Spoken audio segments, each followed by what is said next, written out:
G'day everyone and welcome to EscapeArtist. On this week's video we're looking at my KLR650 and the modifications and changes that I've done to make it suitable for adventure riding. So stay tuned and we'll go through those.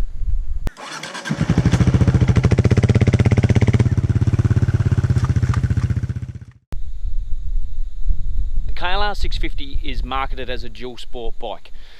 Now if you were to pick one of these up brand new, which you can't anymore because they've been discontinued as of 2018, but if you were to pick up one of these bikes that has remained unchanged, so stock, these are some of the changes that you're going to have to make to get it as capable as possible for adventure riding. So let's get started and we'll work our way from the bottom all the way to the top.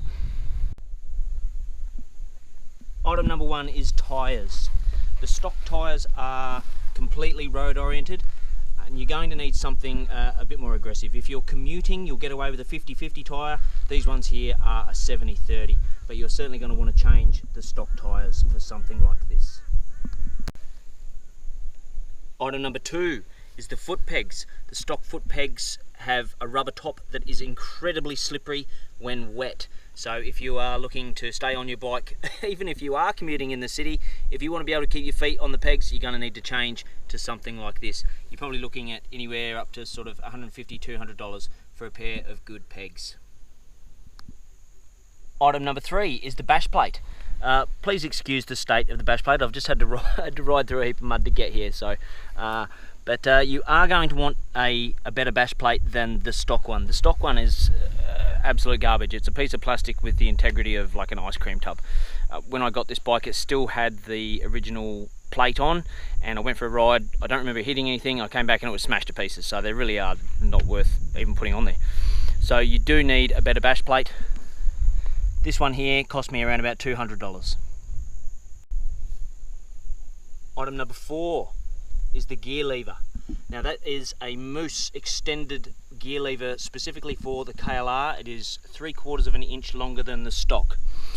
And a lot of riders will attest to the fact that when they put boots on like these, they have all sorts of trouble changing gears. It's a real effort to get your foot under the peg. So having that only 3/4 of an inch longer made a massive difference, and it's not even something I ever think about anymore. So it's a worthwhile addition to change on the bike. That was about $75 out of the USA. Definitely worth doing. Item number five. These are braided brake lines. Now the reason I've added braided brake lines is because the stock brakes on the KLR are really quite poor. Even from the get-go they weren't great, and then as time went on the lines became swollen and very, very spongy, and I lost complete confidence in them. I got these braided lines put on and I was hoping for a much better result than what I got. It is still better than stock, but the brakes on the KLR aren't great anyway, but it's something for a little bit of extra confidence in your machine. The braided brake lines, front and rear.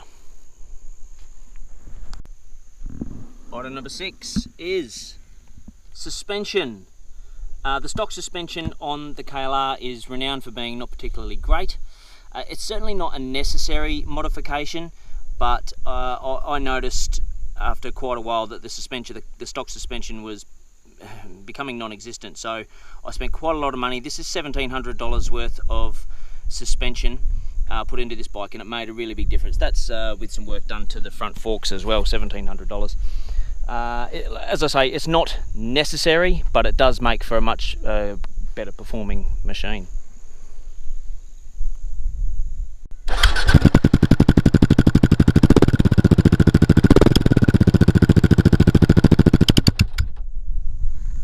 Item number seven, the exhaust. The stock exhaust sounds something like out of the Jetsons. Now if you're too young to know what the Jetsons are, go and Google that. But it doesn't sound good. So adding a new exhaust to it also ups the horsepower on the bike. And that's something that a lot of people desire, because stock, this bike only has 37 horsepower. So an exhaust. That one there is a stain tune exhaust, and it sounds pretty good. Item 8 is the indicators. Now the indicators that come stock on the bike come out to about here. So whenever you put the bike down, they're the first thing to go. They snap really, really easily, and it's just a pain in the ass to replace them. So I've just put some really cheap, very easily replaceable indicators on, and that serves the purpose really well. But if you put your bike down at all, they're the first thing to go, so they're worth changing. Number 9 are the bar guards. Now those ones there are not bark busters, they're just a cheaper variety.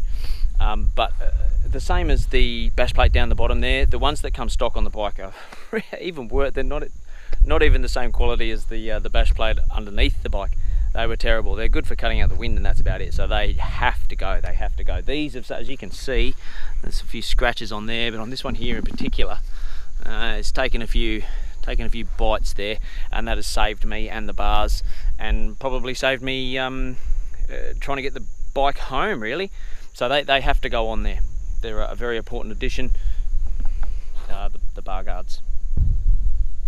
Item number 10, and in my opinion easily the biggest thing on this bike that needs to be changed, and I've talked about it previously when I did the review on the KLR, is the screen, the bastard screen. And it's not so much the screen itself, it's the way that the screen is sat onto the bike. The original one sits back like this and buffets wind straight onto you, and it's a massive pain in the ass. See the review if you want to hear me rant on about that. I won't do it here. But what this does, it's this little piece here that you're after. This here. So that was a product called KLR Dash, and I got it out of the United States.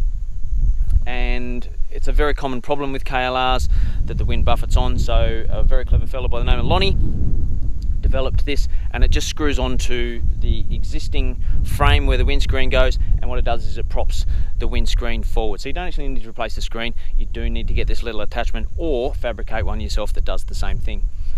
It turns the bike into a much bigger pleasure to ride. So like I say, of all the things I've changed, that is my favourite thing, and definitely worth the money, about $135, so look into that.